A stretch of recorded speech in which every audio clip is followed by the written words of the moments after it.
Okay, you guys, this is going to be part two to the last story I was talking about as far as dating a married man at your own risk. Okay, so here we go.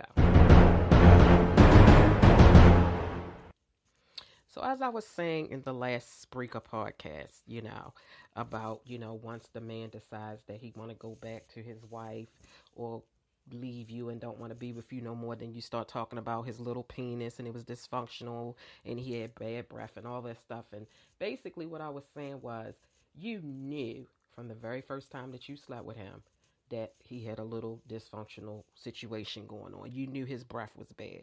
You knew he had slept with prostitutes. You knew that he had lied and said that he was separated from his wife, but he didn't tell you.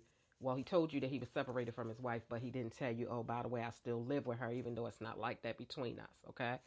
So don't go spreading all this bad blood about the man just because he chose not to be with you anymore. Because you knew about all of these dysfunctions that he had. You knew about all these flaws that he had before you came up pregnant. The only way that you may not have known is if you slept with him too soon before you got all the information and you got pregnant the very first time you slept with him. If you didn't get pregnant the very first time you slept with him, then when you laid down with him that first time and he didn't come through, then you shouldn't have kept sleeping with him, which ended up, you ended up being pregnant by a man that he got a little thing and all this other craziness. So, to whereas you're spreading all of these flaws about this man, thinking you're making him look bad. But at the end of the day, any smart person would look at you and say, well, damn, well, why the hell would you choose a man like that?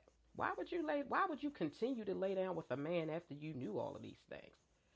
Don't sit up there and lie and say, oh, well, I didn't know any of this stuff until after I slept with him and got pregnant. Bullshit. It's called taking responsibility, miss. Just save face. Put on your big girl panties and say, look, I fucked up. I ignored the red flags. The consequences is now I'm left with a baby by a married man. He's gone on back to his wife. You have to take responsibility for your own choices.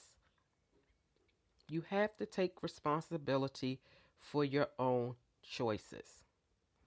Don't go getting mad all of a sudden now talking about, well, he's not going to be able to see his child because he left me to go back with his wife.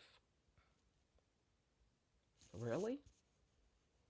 So it's basically like you're saying that the only way he could see his child is it's like a package deal.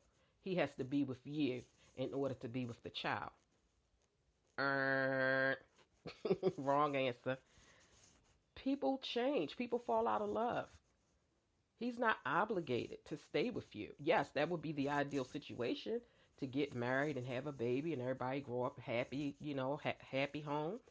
But at the end of the day, things don't always happen like that.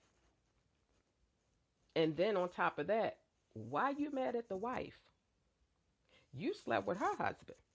It doesn't matter whether she was technically still with him. They were still legally married. You slept with her husband. You got pregnant by her husband. So you are mad at her? What you mad at her for? It's not like he deceived you. He told you that he was married. He left out that part about he still lived with his wife, but before you got pregnant, he told you that he was still living with his wife.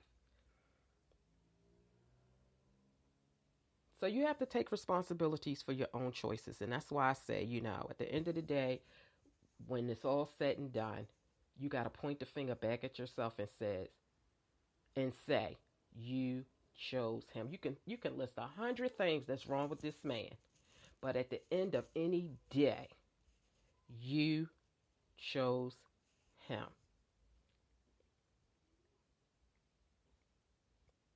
So, yeah, I just wanted to, from personal experience, I just wanted to come on and give some advice, Run, ladies. If you see red flags, don't take them for granted, because those same red flags that you see, That's going to be the very thing that's going to be your problem if you end up getting pregnant by this man or if you end up marrying this man, unless he does a drastic change. Okay? So don't be mad at no. You can be mad at the man, but okay, be mad at him. Get over it. But at the end of the day, accept responsibility for the fact that you made that choice. Okay? Because like I said, ladies, we choose who fathers our children.